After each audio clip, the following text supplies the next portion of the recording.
into roasting pans of the disposable aluminum variety for the same reason that chickens are put into roasting pans. To catch the drippings, everything measured. A man twists a tuft of your hair out for no reason other than you are lying naked before him, and he is bored. Moments ago he was weighing your gallbladder.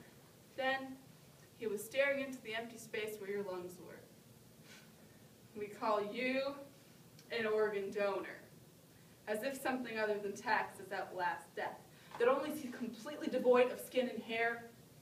He is positioned beneath the pool of light without the cover of clothing, a man stripped to nothing but bone and muscle, a man whose stomach, liver, and intestines perch like books on a shelf for all to see. Standing before a crowd of reporters and photographers, this man is more naked than most of us will ever be. This brochure contains important information that you will need if you are thinking about donating your body for plastination. The voluntary consent of the human subject is absolutely essential. The experiment should be such as to yield beneficial results for the good of society. These are the first two provisions of the Nuremberg Code, which was written in an attempt to draft a universal code of scientific ethics. When people donate their bodies to science, they imagine being part of groundbreaking scientific research that will save lives and make a difference. They do not imagine having their cells bought and sold by every lab in the country, or having their unceremoniously decapitated heads photographed for a medical student's Facebook page. This is not what they consented to. These people donated the most important symbol of their humanity to us so that we could learn from them, and they deserve our respect. Through the prose, The Immortal Life of Henrietta Lacks by Rebecca Skloot, Stiff by Mary Roach, drama, Never Let Me Go by Alex Garland, poetry, At the End of Life a Secret by Reginald Wayne Betts, article, Education or Freak Show, The Bodies Exhibition by Wynda Mandetti, an informational brochure, Donating Your Body for Plastination from the Plastination Institute in Heidelberg, Germany, Malpractice, a program advocating for the rights of science's most generous donors. I first learned about Henrietta Lacks in my high school biology class, a class very much like this one. Now, I have this photograph of a woman I've never met. It's torn and patched together with tape.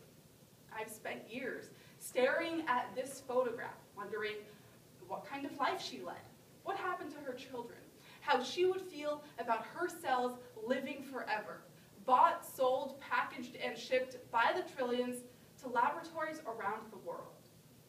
Her name was Henrietta Lacks, but she's simply known as Gila.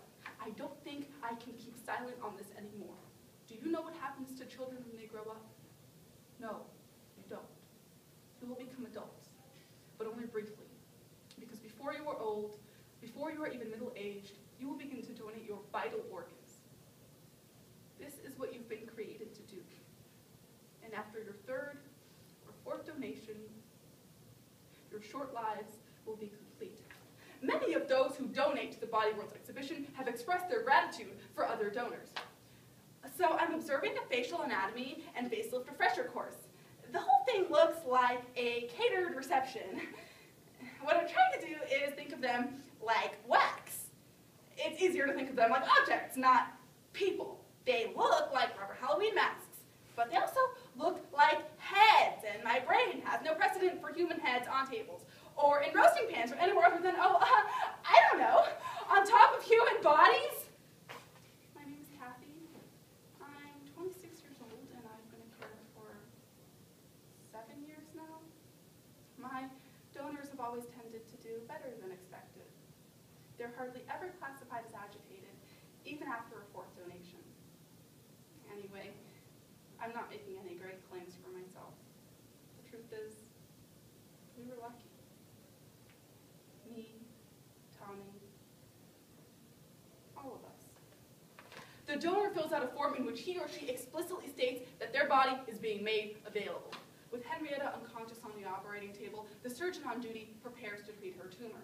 But before he did this, though no one had told her this was happening, or asked her if she wanted to be a donor, the surgeon stripped 2 dime-sized pieces off of her tumor and put them in a petri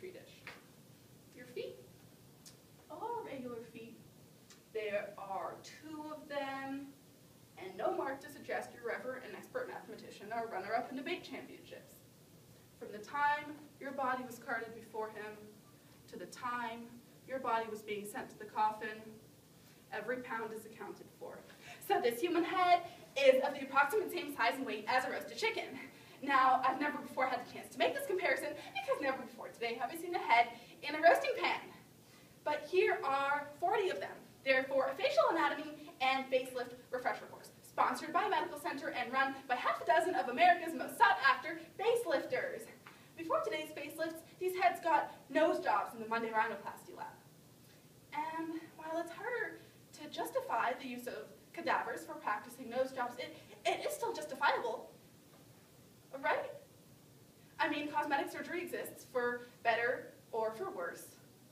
Although maybe there should be like a box that you can check or not check on your body donor form.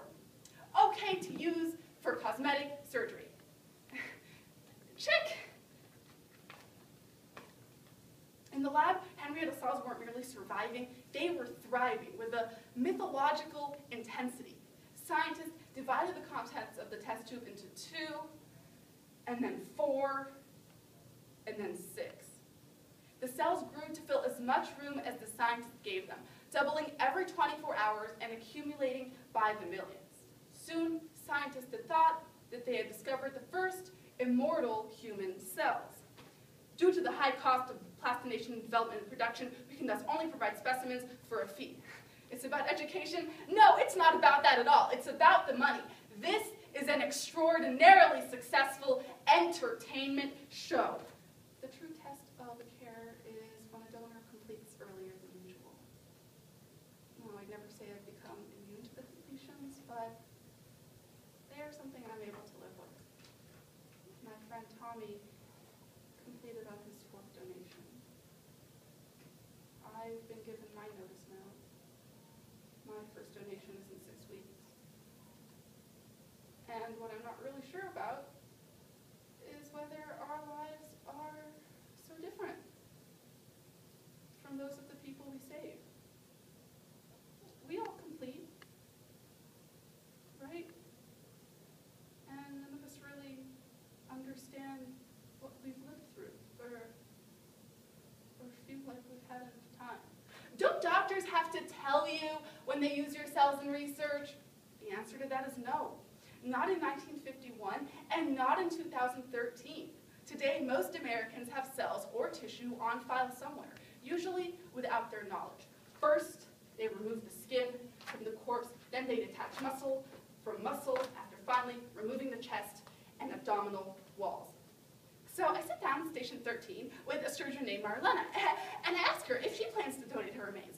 To my surprise, she says no. She cites a lack of respect, and it surprises me to hear her say this because, as far as I can see, the heads are being treated with respect. I mean, you know, if like degloving a face can be a respectful act, I think these people are managing it.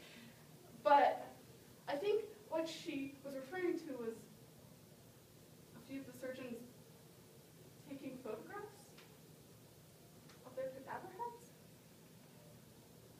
When you're dead, you can't refuse to sign a photo release.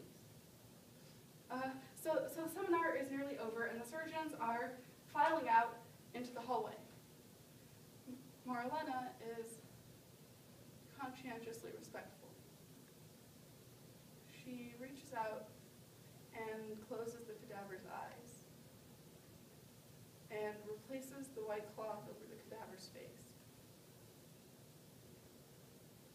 May she rest in peace. You are welcome to contact us directly if you have any further questions about plastination.